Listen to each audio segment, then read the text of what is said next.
And just like that, it's another week coming to a close here on WagerTalk Extra. The Thursday edition is here, and welcome on in, where we're reminding you each and every show, no matter what sport you're cashing on, that money is all going to spend the same. We got a two-pack for you today to shut down the week, and we got plenty to get into before we get you ready for the weekend. Andy Lang going to be coming on the top, talk a little auto racing, specifically what we have going on in NASCAR this weekend. We have some free play there for you, also breaking down the track. And Moneyline Matt going to shut it down for the week.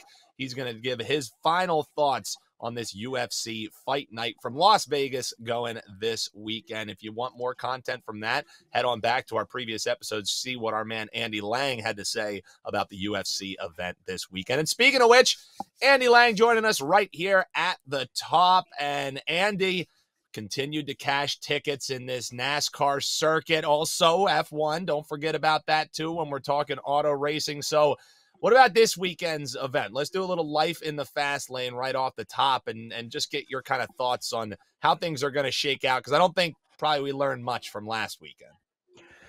No, nothing to take away from that race. We will have no Stenhouse Award this week because he won. So we're not going to have the biggest mess up of the week named after Stenhouse because he won the Daytona 500. So congratulations to him. We'll be back. We'll have it next week. So yeah, this is a huge learning week. We're going to be in Fontana. It's a huge track. And what we're going to learn is how these cars this year are going to react to these. It's kind of a cookie cutter track. Not really. You can see they've got the long backstretch there, and then it's kind of one gigantic turn here. So it's not a true cookie cutter, but that's kind of what we're using to kind of research and figure out which cars are going to be best on this track. But all the cars have made some adjustments to the noses this year, so I wouldn't go all in on bets this week. But this is a learning week for sure. If you're wanting to handicap NASCAR, this is a race you need to pay attention to, and we need to look and see who's making really good adjustments in race. If there are any teams or any cars that look lost, or if they missed the setup. So this is a huge information week at this track, Dan, because it's really going to set us up for the next month or so, seeing which cars are dialed in and which ones have some work to do. So maybe a time to tune in and learn a little something and take away a little something. Well, something people can take away from the show right now, Andy. We always like getting them some actionable info when they're tuning in live here on the WagerTalk YouTube channel. So as always, you come locked and loaded with a free bet. And what are we eyeing in NASCAR action this weekend, brother? Well, I'm going to take Alex Bowman over Eric Jones, and this is really just the strength of the team that Bowman is on compared to Eric Jones. Eric Jones is with Petty Motorsports, and Alex Bowman is with Hendricks. I mean, this Hendricks team should be way ahead of what the Petty team has. And, Bowman really did not have a good end to the year. He had some really good moments throughout the year, but he just ended it very clunky. There was some accidents, and there was some pit road malfunctions, and then his teammates made it way farther into the championship than he did. But I expect a pretty good year from Bowman, and Bowman has got that Hendrick Chevrolet. I expect the team just to be running good. Look for good races from Kyle Larson and William Byron and Alex Bowman and Eric Jones. I love Eric Jones, the talent, the driver. He's just not in the good enough equipment. Hendricks is going to have more resources. Their setup should be better. I expect them to make better in-race adjustments. It's a touch juicy at -145, but this early in the season, give me the guy on the much better team, more funded, more resources over Eric Jones.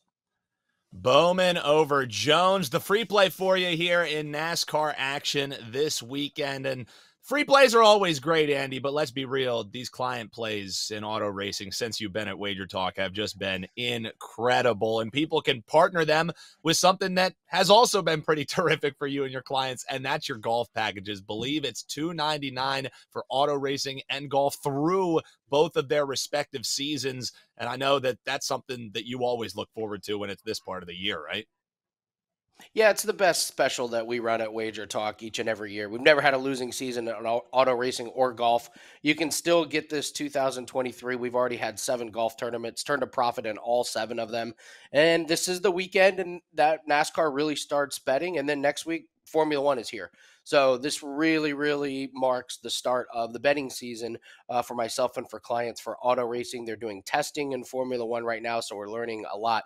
But starting with this race and then each and every week for, gosh, what is it, the next 7, 8, 9 months? It's amazing how long this racing and golf season is. We're going to be having plays each and every week. So looking forward to continuing the streak of never having a losing season in any of these sports, but particularly auto racing. This is the sport that brought me to Wager Talk. Can't wait to kick off 2023 with some winners this week. Absolutely. That's Andy Lang. Make sure you check him out, wt.buzz/AL. And huge thanks to him this week, joining us for every edition of Wager Talk Extra. And we hope you join us for every edition as well. Make sure you're subscribed and hit that like button. That's all that we ask, outside of grabbing that terrific package that Andy has dropped there. One more order of business to take care of before we're done for the week. That's Moneyline Matt, our brother from SportsMemo. He's going to shut us down for the week with some thoughts on this week's UFC Fight Night in Las Vegas. That's right after this here on Wager Talk Extra. And checking in from the Frozen D, we got Moneyline Matt. Find him at sm.buzz/MLM. Fighting through a windstorm and an ice storm there in Detroit, but he's still here to get you winners. It's what he does. We're going to talk a little UFC here, and in true Moneyline Matt fashion, he likes going to the money line and finding you some plus money opportunities. So let's just start right here at the top, Matt, with this Jose Johnson and Garrett Armfield fight, one that you've been eyeing, and I think I probably already know you're coming with a case for the dog. How are you betting this one, brother? Yes, sir, Dan. Last week, we had an underdog victory with Marcin Prachnio, and we are looking to do it again with UFC Fight Night, this time with the prelims. It's going to be Jose Johnson and Garrett Armfield. And in this bout, we are going to be going with the underdog, Jose Johnson, at plus 126. And once again, guys, this is a prelim bout to lead off UFC Fight Night, and there's a lot of value in those prelims sometimes. So always check those out. Check out Dana White's Contender Series, because that's where these fighters came from. And Johnson is a 15-7 fighter, now coming off 3 wins in a row. His latest, a decision victory in that Dana White Contender Series. Johnson is a 6-foot fighter with a 74-inch reach and has won 47% of his fights by knockout. As for Garrett Armfield, he is an 8-3 overall fighter, a 5'6 fighter with a 70-inch reach, and has won 63% of his fights by knockout. In this matchup, though, we are going with that underdog, Jose Johnson, at plus 126. I give him the advantage here, not only because of the height, but also because of the reach advantage. He has a 74-inch reach in comparison to Armfield's 70-inch reach, a 4-inch reach advantage. And I think he's going to be able to jab Armfield. He mixes up the punches and kicks far better. He works the body. He works the legs. So I think that's a path to victory for Johnson here. As for Armfield, I hear a lot of people talking about his wrestling and his ability to potentially take Johnson down. But with that being said, Armfield has had 2 fights within the UFC, has not recorded a single takedown. And although Jose Johnson has been taken down in the past, this is the UFC. With every single bout, these guys are working on their weaknesses. They're trying to get better. And if you actually go back and watch Johnson's fights, when he is taken down, he's very good at scrambling. He's very good at scrambling and getting in a better position. He's very good at scrambling and sometimes even winding up on top in that takedown. So for me, it's actually not that big of a concern, because in addition to that, when you go back and look at Armfield's last fight, he lost against David Onama in a decision. And in that bout, Onama is a 5'11 fighter, and Armfield was not able to take him down a single time. So very similar opponents in terms of stylistic matchups. And if this is able to stay on the feet, like I believe it will, and kind of like I said before, I think Jose Johnson is going to be able to keep Armfield away with that jab. In his UFC career, he's averaging 2.17 strikes per minute on 1.33 strikes in return, while Armfield is absorbing 3.53 strikes per minute and giving back 2.56. And with a 4-inch reach advantage for Jose Johnson, I see a big advantage there. He's got a ton of power on top of that. Go look at some of his past knockouts. So exciting, and it very well could happen again here. Again, a 6-foot fighter going against a 5'6" fighter, and it's kind of that striker versus wrestling matchup. And for me, once again, I think Johnson is able to keep him away with the jab, keep him away with the kicks, and eventually win in underdog fashion. So for me, the pick for UFC Fight Night this weekend is Jose Johnson at plus 126. And that's the thing. You might be finding people breaking down the main card everywhere, but an undercard dog for you. Love to see it from our man, Moneyline Matt. Before we get into fight two here, you have some thoughts on maybe the distance that we'll be seeing in this Krylov and Spann fight. I mean, NBA is back for you, and UFC, two of your favorite sports and ones that you have continued to cash on. sm.buzz/MLM. And correct me if I'm wrong, it's been an undefeated run that you've had before this NBA little respite, correct? Yeah, correct. Maybe I had some good luck running in Florida. I'm not too sure, but we're looking to carry it over now in the frozen tundra, like you said. We're 6-0 our last 6 within the UFC and NBA, and 8-2 in our last 10 NBA bets. So just looking to keep this rolling, going into this weekend UFC Fight Night, and of course, like you said, the NBA's back. Yeah, and he's been cashing tickets for you for free right here on WagerTalk Extra. So what's a better way to thank him? Use some of those profits that you want and ride with Moneyline Matt's premium plays. You can grab them right now at sportsmemo.com. As I alluded to, you have some thoughts just as far as maybe this fight getting out of the first round, talking about Krylov and Spann. How are you going to be betting this one, Matt?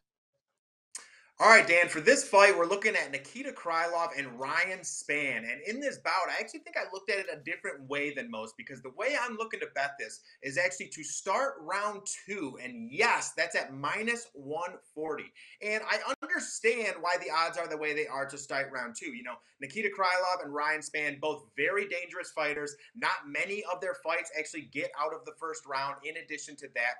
But because of their stylistic matchup and because of what has happened in the past, I actually do like this fight to make the second round. You know, Nikita Krylov is 21-9 overall in his pro fighting career, while Ryan Spann is 21-7.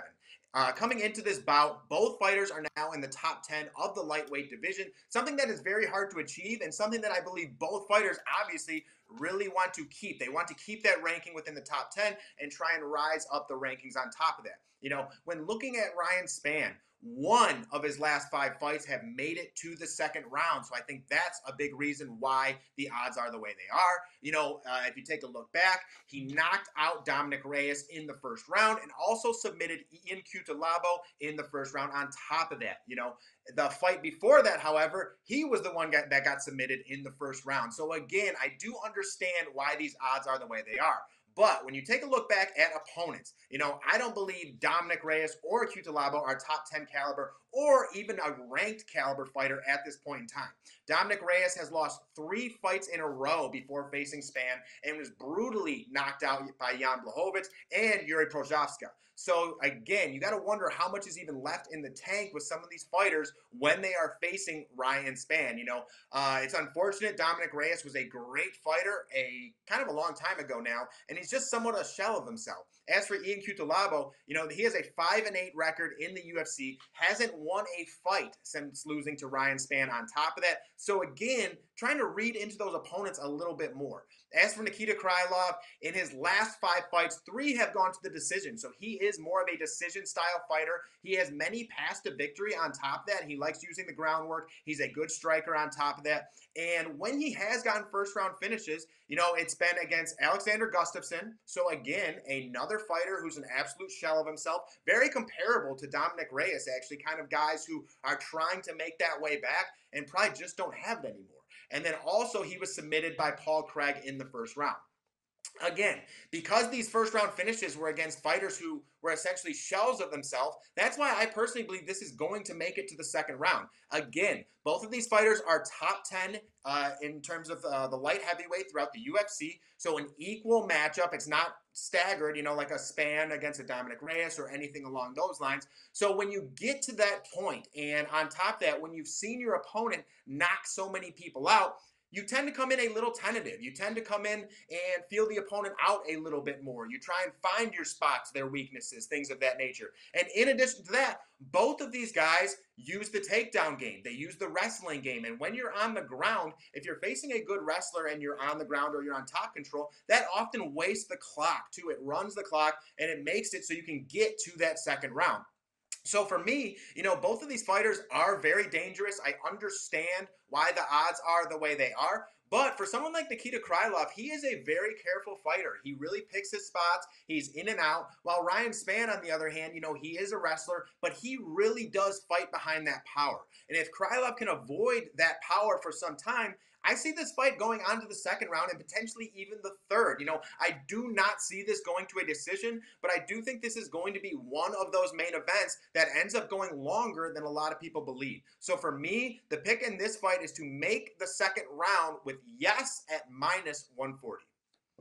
Looks like there's gonna be a second round, according to our man Moneyline Matt. Check him out, sm.buzz/MLM. Make sure you give him a follow on Twitter as well. As another week of Wager Talk Extra coming to a close here. Hope you enjoyed it. If you do, all we ask you to do, hop below in the comments. You agree, you disagree? What are you looking to cash on this weekend? And make sure you're subscribed so you never miss any of our great shows here at Wager Talk TV. Huge thanks to Andy Lang. Huge thanks to Moneyline Matt shutting down the show for us here. And as always, my producer, Eric, doing a terrific job behind the scenes here, even making a guy who's in an ice storm presentable here on Wager Talk Extra. So we will be back for a full slate next week, reminding you no matter what you're cashing on, that money's just as green, only on Wager Talk Extra.